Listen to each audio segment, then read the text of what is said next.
Clyde Gateway, we are regenerating the East End, and we've been looking for a major development partner to take the biggest opportunity in the East End, which is the Shawfield area. And I'm delighted that Adrian and his company have joined us as development partner, and Adrian is here to announce his plans for the area.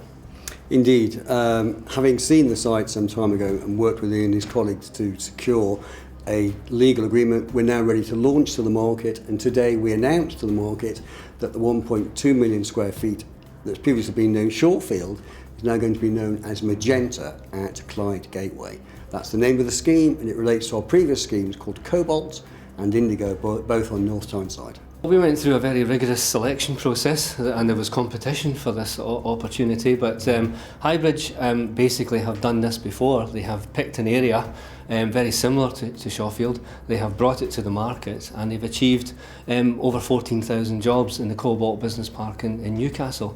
So that's very similar to the opportunity that exists in Shawfield. But also they talk our language. They see the opportunity, they see the connectivity of the site, they see the local labour force that's ready and willing to work there. I first saw the site on a very unusual day in Glasgow. It was raining and windy, but nevertheless I was massively impressed by the fundamentals of Clyde Gateway.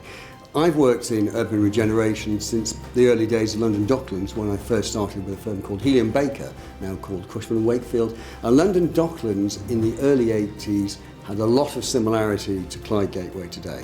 The fundamentals are extremely strong, the market potential was huge, and in fact I would say that Clyde Gateway are probably 4 or 5 years ahead of where London Docklands was then, because of the housing that's being developed, the infrastructure that's gone in.